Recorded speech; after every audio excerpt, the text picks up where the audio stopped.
This is the Power Producers Podcast, where we are refining and redefining the sales game. Rule number one is you have to believe in yourself. You're the only one who doesn't think you belong in this appointment. The prospect has already validated your existence by scheduling time with you. Get it through your head you belong here, go in there, crush it, and close the deal. A place where sales professionals can come to learn from other sales professionals and thought leaders that have mastered their craft. The difference between a good salesperson and a best-in-class salesperson is only 2 minutes. By spending an extra 2 minutes on what you might think is a mundane task in the sales game, you separate yourselves from the pack, you grow your book of business, you close more deals, and you retain your accounts. As well as their peers who are still striving for perfection to achieve their why. I have a wife and 4 kids. Failure is not an option. Real sales professionals, real stories, real results. Are you ready to feel the power? What's up, everybody? Welcome to the Power Producers Podcast, where we are refining and redefining the sales game. And today we are joined by the one and only Mr. John Lyons from Insurance One in the greater Dallas area of Texas.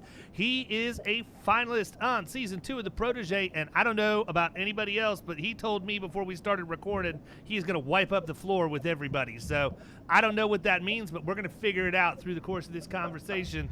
What's going on, brother? Oh, man, just trying to have the greatest Monday in the history of Mondays, as a buddy of mine always puts it. Every Monday. Yeah, that's it. You know, fight through it and get the week started right. Mondays are usually like administrative days around here, so it's always a good thing for me. You know, I love just having the day to be able to catch up on paperwork and everything else. And if you believe I actually get to do that, I got a bridge to sell. Yeah, for sure. No, but hey, to your point, I think most people take that mindset of making a Monday administrative day, and if I can get out when everybody's in, you're doing what everybody else isn't. So trying to get ahead of it. Absolutely. So why don't you give everybody a little bit of background on your agency and sort of what you've been doing pre-Protege so they can get an idea who you are, and then we're going to jump into your time on the show. Yeah, for sure. Mine's a little different. I think everybody would probably say that. But I'm in year 2 of my insurance agent journey, if you will. So before that was a sales with a large restoration company. So somewhat in the industry, just on the back end, kind of going after large claims and different things like that, mitigation, roof, all things disaster recovery, and then decided to make the switch and jump over. So it was a big learning curve. I like to joke and say, in my first year, I learned 1,000 ways not to sell insurance. And so kind of coming in, I came in December of 2020, and at that time, kind of segue into how I found out about you and the Protege to begin with. I was looking at different technology and different things to try to make what I was doing better. And then one of it was updating our company's website and getting a little more advanced in that. And we use a company called Forge 3, which they start doing like this video, integrating that in where you can do video proposals and things like that. So I was introduced to one, Derek Hayden, who was the one kind of teaching those video proposals. So I started looking more into him, and then I saw that he was on the season 1 of some show called The Protege, and I was like, man, what the heck is that? Kind of diving into it a little bit more, and I had just missed the cut to even submit a video to be on season 1. So of course I just kind of watched it like a hawk and waited for you to open for season 2, hoping that you would, and dove right in, and it was everything I thought it was going to be and more. So I was excited I took that leap, just questioning whether or not I would get it or not. But if you don't throw your name in the hat, you will never get it, right? So what made you, what pushed you over the edge? To do it or to get into insurance? Yeah, to do it. Like I said, I spent the first year, figuring out 1,000 ways not to sell insurance, and then very quickly trying to learn and seek out different ways to become a better agent. And I'll tell you, for someone who's getting in year one, there is not a lot of education. There's not a lot of things that kind of walk you through how to get started. Learn. So I'm listening to this podcast and different podcasts. And so when I found yours, it was things that I was seeing real world. And there was, you would speak to something and I would go, man, I literally just had a conversation like that and didn't know how to answer it. Right. I did that episode just for you, John. That's the whole reason we did it. Yeah, exactly. But I was able to take it and go, hey, I'm going to learn the next time and get into it. And so watching the people that you brought in from a coach's standpoint, and even some of the other contestants, but I think you and I had a phone call early on where I was trying to get our agency to be a part of Killing Commercial, and that it just wasn't something that they were ready to invest in. And so I was like, okay, if I'm going to do this, I've got to do it myself. I'll bet on myself all day long. And so if it means that I can get to a point of getting into a competition and learning everything I can on my own, I'll do that. And so that kind of you're gonna be an agency owner one day, man, because you believe in yourself more than your agency does. Exactly. Hey, absolutely. That's how I take that comment. I mean, in my opinion, you're 100% right in the fact that there is nothing out there, and let me be clear when I say I shouldn't say there's nothing, because obviously we have Killing Commercial, but I don't even classify that as a training course. And I tell everybody, and I'm sure I said the same thing when we were on the call, it's not the video learning center, it's not the marketing content, it's the community that makes it so special. And that's the one thing that it's very, very difficult to get agency principals to understand without actually experiencing it. And that's why, like our event in Key West, you're going to see that I put so much stuff out from the people who came for the first time, both as sponsors and as participants, because the one thing I hear from everybody is, wow, this is completely different than anything else that's out there. It's amazing that blah, blah, blah, blah, blah.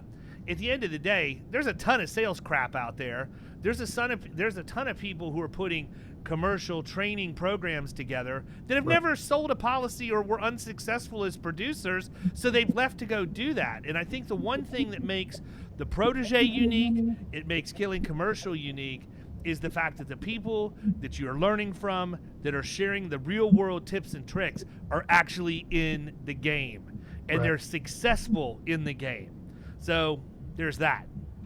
No, and to that point, it's a lot different when someone can go, oh, well, in the book on chapter 7, or you watch this video and it talks about what to do, versus someone who's been at the table sitting across from a prospect and has been able to, have things that they would throw at them and respond quickly, real time in the moment, because it's never going to go cookie cutter. It's never going to go the way you think it's going to, because people are too different and they've had too many different scenarios in their world that have got them to that point. And so somebody may have burned. I've been where I'm sitting across the table wanting to get to the point of an AOR, and then this person starts telling me about how they got burned by an AOR one time, right? And so now they've got a big wall up against it, and you've got to be able to in real time work around some of those things. And anyone who hasn't been in those situations, or having a list of community where you can throw a question like out there, hey, who's dealt with that? And then you can have a couple people who come back and say, oh, well, I did this and I did that. Being able to call Derek and walk through real time, hey, he brought this up in the conversation, how would you have handled it? And then have it Derek go, oh man, this same thing happened to me, here's what I did. And then we walked through a scenario in the future for how I can handle it. There's nobody that's going to be able to put that into a normal training course, in my opinion. No, because we're too greedy, man. We're too tight with our own information, is what it is. Sure. Very few people are going to share everything. And the thing that's crazy is I share anything and everything I know. All you got to do is ask, or have enough initiative to go watch a YouTube video or read a blog post or whatever, or come on one of the Facebook Lives or the boot camps we do, or any of that stuff. And it blows my mind that so much can be there readily available to people at no cost to them whatsoever, and they're still not even willing to do that. I think there's a subset of producers out there that are looking for somebody just to come produce for them and them get paid. It's that point, because I can tell you, if you just even, I could, between me, what Charles Specht puts out. I don't know how much Randy Schwantz is putting out at this point. I know that he's working on Big Ignition, his big software product. Right. But just across those three people alone, there's so much material out there that there's no reason for anybody to ever feel like they're on an island.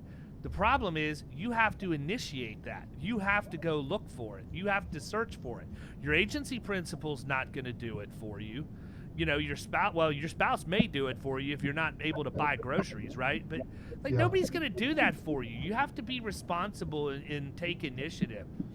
It's funny because that be able to take what you're learning and then have the ability. You've got to have the just the wherewithal to understand the stuff that you do and then take it, twist it, and put it into the peg that I'm doing, right? Because we don't go after the same type of markets, right? So the things that you're doing not necessarily translate. If I just went literally the things you give me and go do it in the church world, it doesn't operate. Work comp isn't the same in that world, different things like that. But there are nuances to what you do and how you do it that I can take, learn, twist it a little bit, and then go perform it in the world that I operate in.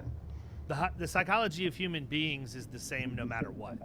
Doesn't mean everybody's the same, but the methods that you can use to communicate, to draw information out of people, and how you relay that you understand and empathize with them, that's universal across the board. You could do it with the lunch lady to get a free cookie because you don't have a quarter if you're in school, or you can use it to get a piece of business across the finish line. I mean, to your point, it's funny that you said, somebody gets burnt by an AOR or whatever, but I'm a storyteller, man, at the point of sale, and I use a lot of analogies, and I always use the analogy of the hammer in that situation. I'm like, the AOR didn't burn you. Another agent burned you. Somebody who wasn't honest and used the AOR as a tool.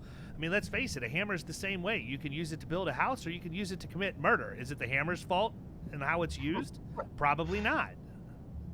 Yeah. Right? No, that's solid. It makes perfect sense at that point. Let me tell you exactly why the AOR exists. For everything we've been talking about in the last 30 minutes, it basically is what it turns into. And so you can soften that blow. But I mean, I do think that's an objection we see a lot because a lot of people have been burnt, and 99% of the time, the culprit's the payroll companies. It's not even another agent. Yeah. And that's one thing I quickly learned is a lot of my job, a lot of our job is to be able to go in and educate, but educate in a way that you're not talking down to them. Yeah, you're not talking down to them. You want to be able to speak to them. And something I learned from the previous role as the restoration company is going in if you don't educate in the right way, or you do it in a way that makes them feel, because they probably picked the last agent, or they probably picked the last company that they worked with. They're the ones in that seat to do that. And if you do it in a way where it comes across like they made a bad decision or they made a poor choice before, you can get burned by that because they take it very personal that they were the one in the seat that did that. I know you've talked about that a lot of times where, coming in and talking about work comp, if you don't do it the right way, that person is directly responsible for making, bad decisions with their work comp premiums, and they may not want it to get to the higher up because then they're going to get called out for having not done their job. And so you kind of have to navigate that in a nuanced way to educate them so that they see you as a partner to help them succeed. I wasn't doing that early. If I had a nickel for every time I had to do that, and always just flip it and say, man, are you going to look like a superstar to your boss for finding us? Yes. Man, when you and I take this solution to the owner of the company and you show him that this is your work product, you may get a raise. I mean, I don't know, but I always make it about them, right? Even if they are 100% the engineer that's responsible for the train wreck, I need them. I need them to be able to get the deal done. And so I think it's funny because you have to navigate every single client as if they're completely different than everybody else. And from the education standpoint, I have to believe when you would go in from a restoration company, most of the time, I don't know what the percentage is, I'm not even going to venture a guess, but it's got to be pretty high. Probably the first time any of those people had ever been through anything like that. Right. You know, it's not something that they do every day like we do. You know, they don't know what to expect. You know, and I can tell you, I have pretty high standards, obviously. You know, I'm pretty clear with my kids about what my standards are. I'm pretty clear with, you know, the people that are on my team what the standard is. And I hold people to that, right? So when you go in those situations, all I want you to do is tell me what the standard is. Tell me what I can expect. What does my next week look like? What does the next 24 hours look like? How long am I going to have to sleep in my house with all this racket and these fans running? Or should I go to a hotel and get a room and let this stuff happen while I'm not here? I can tell you, man, I had the pipes bust in my house when I lived in Birmingham, Alabama, and it was the first time that had ever happened to me. And it was, sadly, it was because the contractor did not insulate the house correctly. He actually placed the insulation in such a way that the pipes were being more exposed to the cold weather and kept from getting warm. And so it caused the pipes to bust, and the insurance carrier at the time came out, did the initial, you know, paid for the initial patchwork. They're doing the dry out and everything. But as we were going through the adjusting process, we had another freeze and they busted a second time. And now I come in and here I am. I'm dealing with another house flooded for the second time in under a week. Thank God that the agent got involved, right? I wasn't in the insurance industry at the time, had no idea what to expect. I was still relatively young in my mid-20s when it happened, and they did a really, really good job. The restoration company came in and did a really, really good job, and they explained everything that was going to happen. I was logical enough to understand that I wasn't going to have this fixed overnight. That would have been an unfair standard. But when they came in and they set the bar and then they met what their expectations were that they had set forth for me, I'm a raving fan to this day of both companies because of how they did that. We missed that part. We missed that part where our first job is to educate. And I said it 1,000 times on the podcast and probably another 1,000 from the stage when I travel speaking. But our average prospect has never been taught how to buy insurance. They just don't know. And we want to get pissy about the fact that people want bids or they want to use multiple agents so that they can keep each of them honest and everything else. They don't know any different. Nobody's ever explained it to them. And that's why it cracks me up when I'm in these internet forums where people are like, well, I got this first meeting and the guy told me he's already talked to 3 other agents and blah, blah, blah, blah, blah. And I see every other agent on there say, I wouldn't take it. It's dead, cut bait and leave, blah, blah, blah, blah, blah. I'm like, what? Get out of here. Yeah.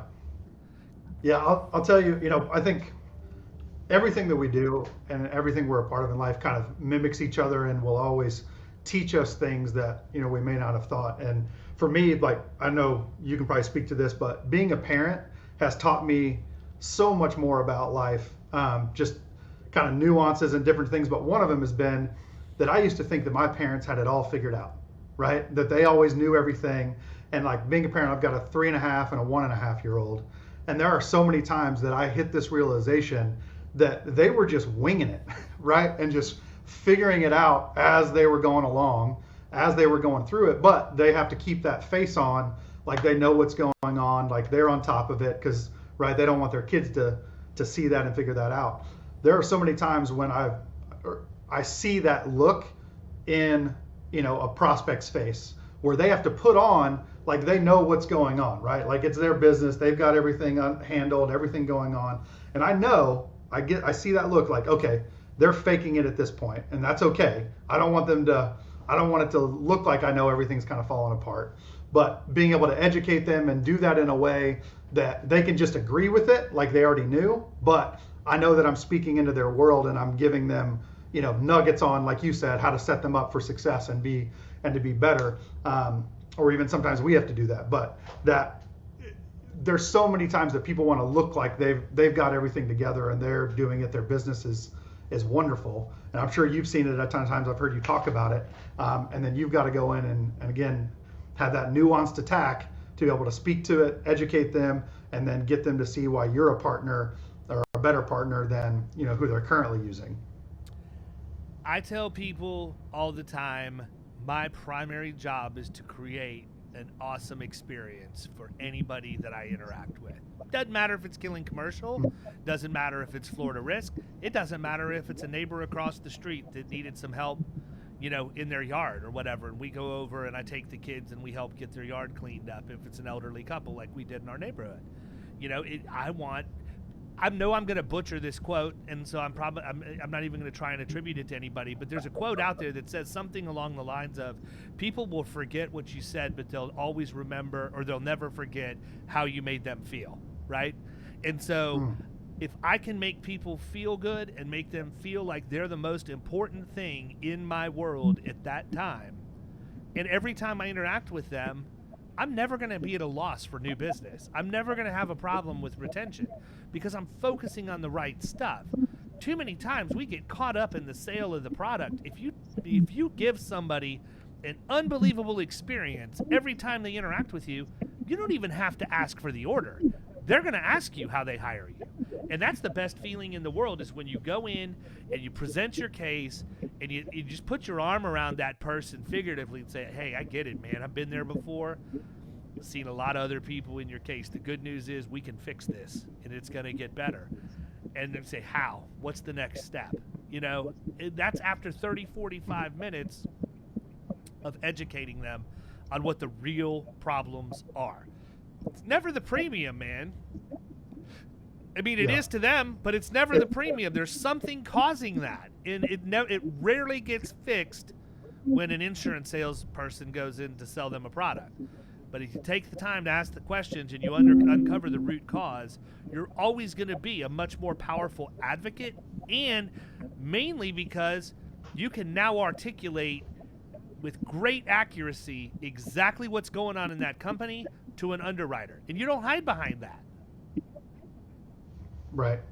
Yeah, being able to be a good storyteller and a good narrative builder for the underwriters. That was something that I didn't know going into it either, that I learned was, I thought there's a prospect, you've got to do everything that you're doing with prospecting to go sell, get in front of them, pitch, all of those things with, the insured. But what you've also got to do, and I learned through this process, is that you have to sell it twice. And I've heard you guys talk about that, is that you've got to sell it to the prospect, and then you've got to turn around and sell it to these underwriters to get them to understand what type of risk it is and get them to buy into everything that you know about that client.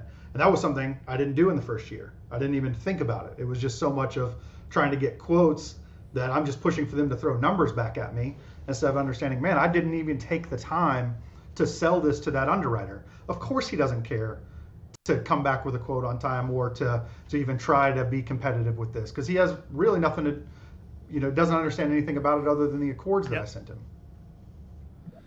So you go through the Protege, you get in. What was your biggest surprise from going through the process?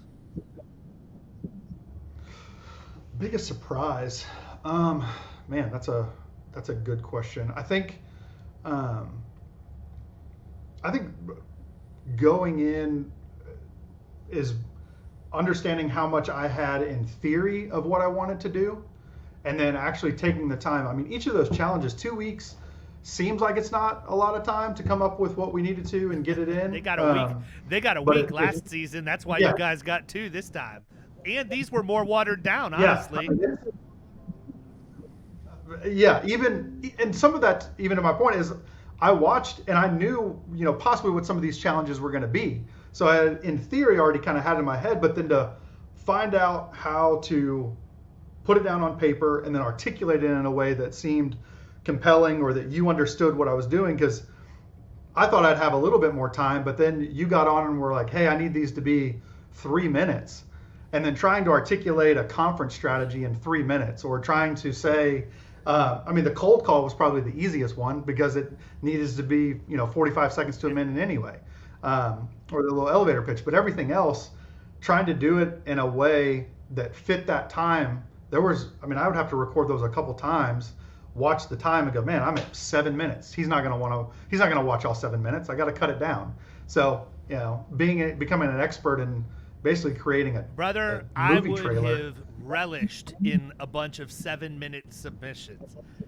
I can tell you the one thing that I don't, and I don't know how else I could say it and be nice about it to get people to understand, but y'all are creating one. I had to watch 16 for the first few episodes. And so people don't, run the numbers on that, man. If they're all 10 minutes each, that's 160 minutes. That's almost 3 hours just of watch time.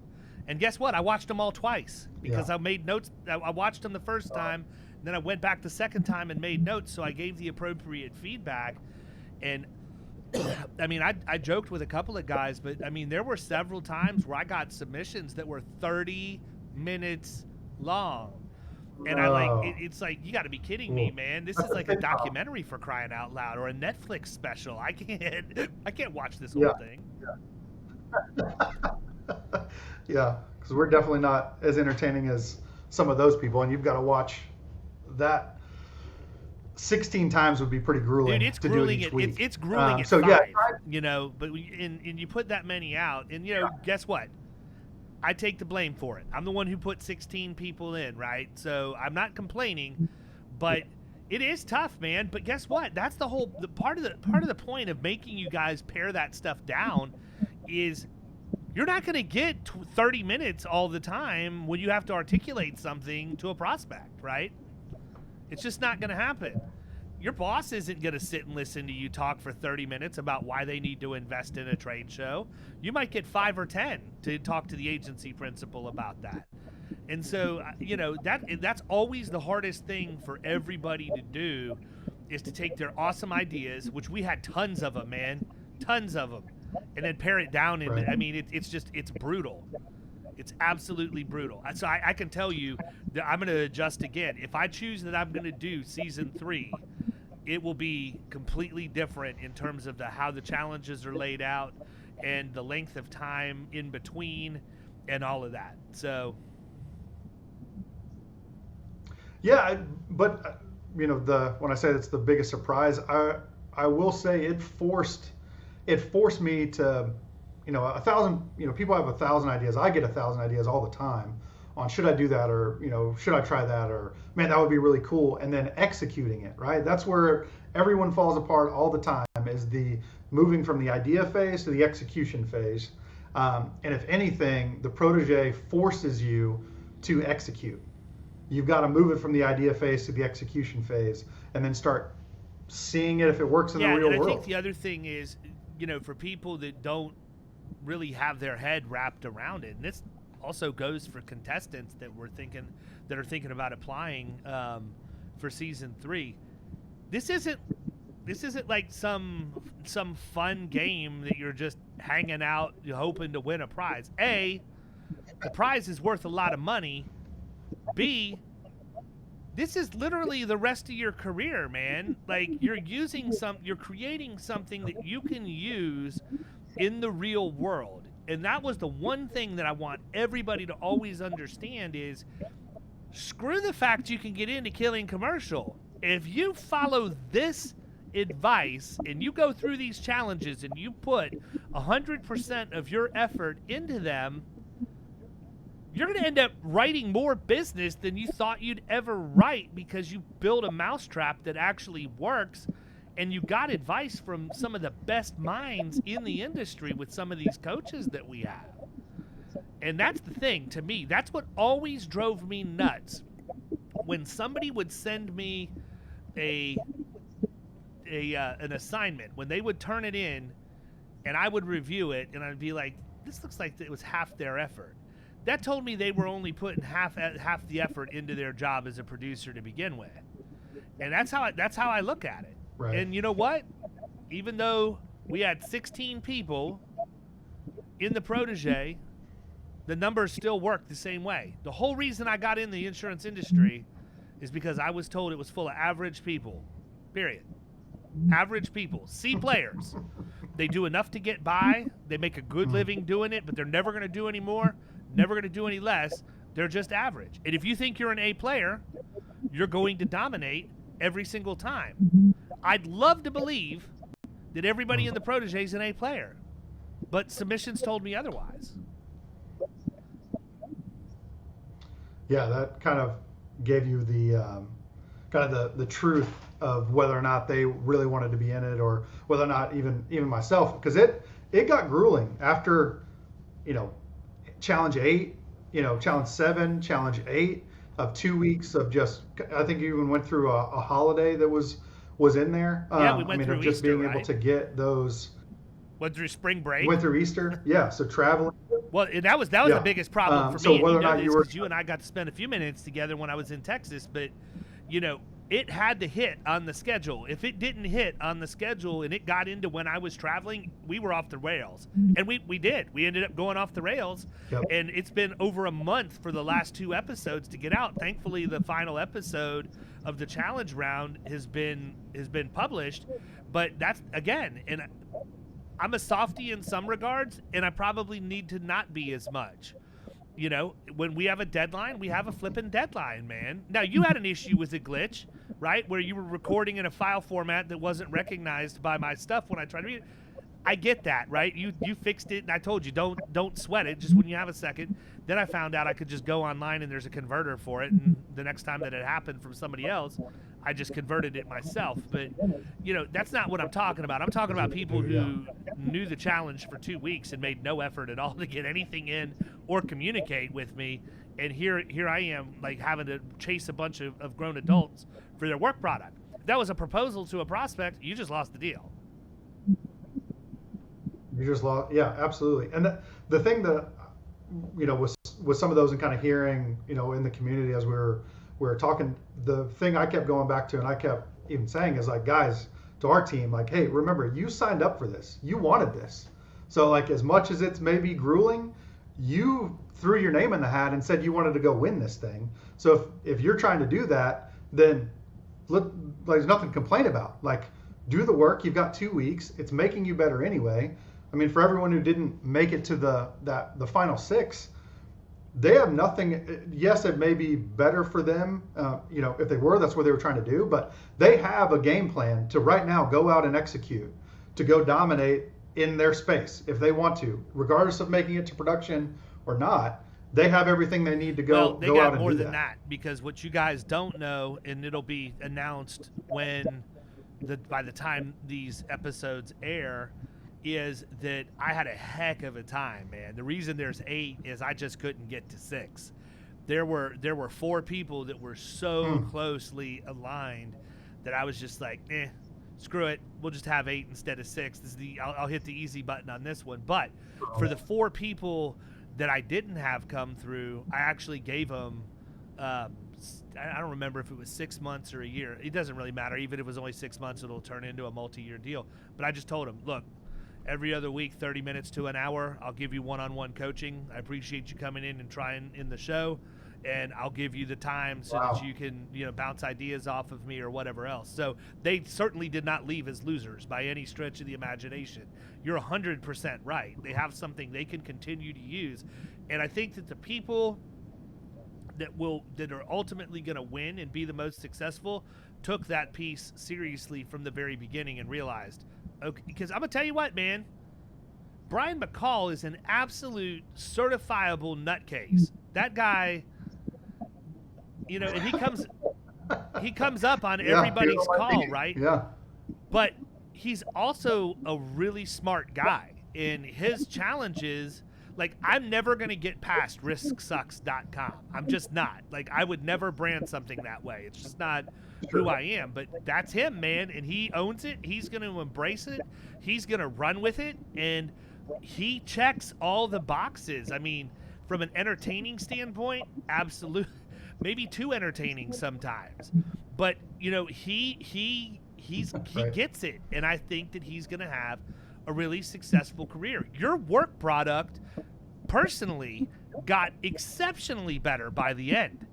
It's not that it sucked at the very beginning, but if I were to look at people that I think made great strides along the way from where they started and what I saw first from them versus what I saw at the end, I would say you and Abby by far were the two that just blew me away with how much better everything got. Even in the tough, again, this goes back to the other tough part, even if I couldn't feature you guys in every single episode, just know that, you know, I mean, I don't see anything in any of what you turned in. If you made some of the corrections when I gave you constructive criticism that doesn't play in the real world, I have to believe you'll write business using your mousetrap. I have to. Yeah. Yeah, for sure. And that's the type of stuff that I wouldn't have been able to do on my own, right? Because I don't have anyone to bounce things off of turning something in or getting an idea and then getting someone who's been in it for a while to come back and critique it and go, man, that would be good, but it'd be even better if you were pointing it in this direction or if you tweaked this. And there's not an experience I could have had in my second year of this career that would have put me where I am now had I not thrown my name you're in in the that. final eight. You're out using the work product that you put together. What's it going? How's it going in the real world? Yeah, I mean, I think it's going really well. We had kind of a series of putting it all together. We had a convention or I guess you'd call it like a little conference. One of my niches is kind of Division III, Christian universities. So one of the associations we're a part of, it's a pool of Baptist colleges and things like that. They had a little conference in Birmingham, Alabama. So it was at Sanford. Yep. Yeah. So Sanford is one. They kind of rotate through the schools. That's there. Right. Birmingham Southern's Methodist. And so it was at Sanford. Birmingham Southern's my alma mater. Sanford is where I was accepted to law school and chose not to go when I decided I wasn't going to be a lawyer. Ooh. Yeah. Well, I think I'd still be paying for it. Good decision.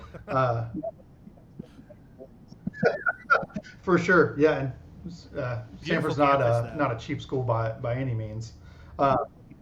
Oh, absolutely. And I was actually surprised by Birmingham. It's changed a lot since I moved away. I'll take credit for leaving and allowing them to take it into the 20th century. But no, from everything I understand, it's been a long time since I've been back. Like, I've probably not been back in over 15 years. So I need to go back and check it out because the whole south side got built out and there's a bunch of other things. Now, I got a lot of friends there, but when you're talking to your friends, you're asking about their lives, not what's going on with the infrastructure of the city.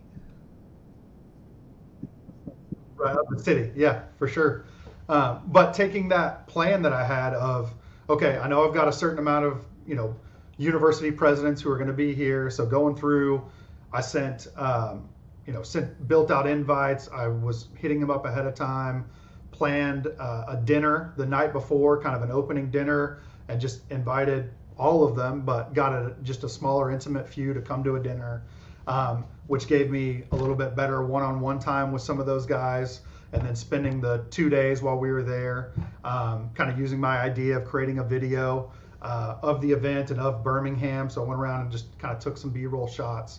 Then on the back end, taking your advice, sat down, wrote hand, thank you cards instead of using a service like we talked about, which I joked with my wife because my hand was like, I had to write, it was like 30 of those. I'm like, I don't remember the last time I sat down and actually wrote this much, but sent out that video, just saying, hey, here's a recap of the event. It was great to meet you guys. And just doing those simple things that I put together ahead of time. I've had phenomenal feedback, have a ton of meetings that I've been able to set up. I'm going next week. I've got a lunch down in Belton here in Texas with one of the universities. So just using that small strategy of taking the time to come up with it and then implementation almost right after we were kind of done with those challenges. And that's good to hear, man. I'm glad. Really I'm happy good. for you. And I think that'll bear fruit for certain. The number one thing is getting the at-bats. And if you can get the at-bats, even if you don't get a hit every single time, you'll perfect your craft until you do. And that'll just get easier and easier and easier to determine how to get stuff across the finish line. So let me ask you this. One last thing. You're 2 years in. What is one piece of advice that you would give after 2 years in the industry to somebody who's just now coming in as a new producer, or somebody who maybe has their license and they've worked inside the agency doing personal lines and inbound small commercial leads? What type of advice would you give them? And I think it would be twofold. Is that one, immediately find ways to get education from someone who's been in the business that's been doing it longer than you, whether that's a mentor or you find a podcast or you find something where you can get educated very quickly in the industry. The other part is to learn when to walk away. and not just go after everything and just try to quote and all of those things and see what sticks. Create a plan and then actively pursue that plan and just try it out for 3 months. See if it works, make some adjustments, do 3 more months, 6 months, and then make your adjustments. Because part of that I joked that I learned, I figured out 1,000 ways not to sell insurance. I wasted a lot of time giving anybody and everybody a quote when, if I was honest with myself, I knew that they weren't going to take that quote. I knew they were going to take that quote and go back to their other agent and shop it, and I wasn't going to win that business. But I was so desperate early on to try to get and close business that I wasted a lot of time where I could go after prospects that actually wanted to work with me.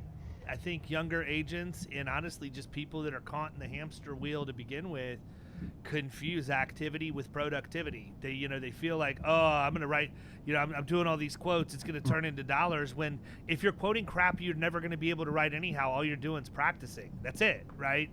And that's, I think, one of the easiest pieces of advice to give and the hardest piece of advice to take, because most people aren't going to be willing to walk away from opportunity. The problem is what they think is opportunity was never opportunity. They just haven't gotten to that point in the maturation of their career to where they can decipher between the two. I think that's really good advice, man. It's the number one thing that I would tell anybody too. And I do. It's the first thing we tell people in Killing Commercial. Define your ideal prospect. If you only want to write accounts that are $250,000 to $500,000 in premium, fill your pipeline with accounts that are $250,000 to $500,000 in premium, and there's a 100% chance you're only going to write those size of accounts. Don't look left, don't look right, stay in your lane. And again, I think that to your point, we feel the pressure, we feel desperate. And a lot of the times we don't realize that the sales cycle is longer on that stuff that's a little bit bigger, so we tend to get impatient, and then it just makes us make bad decisions. So really, really good advice. All right, ladies and gentlemen, we are going to wrap up this episode. This has been John Lyons from Insurance One in the greater Dallas, Texas area, finalist on Season 2 of the Protege. I wouldn't want to write churches, I wouldn't want to write restoration contractors, and I wouldn't want to write Christian universities if I was anywhere near this guy, because he's coming for your book. You better lock up the ladies and the children. See ya. You've been listening to the Power Producers Podcast. You can follow Killing Commercial Insurance on Facebook and YouTube. And if you want to take your game to the next level, check out our book, The Extra 2 Minutes, and our website, killingcommercial.com.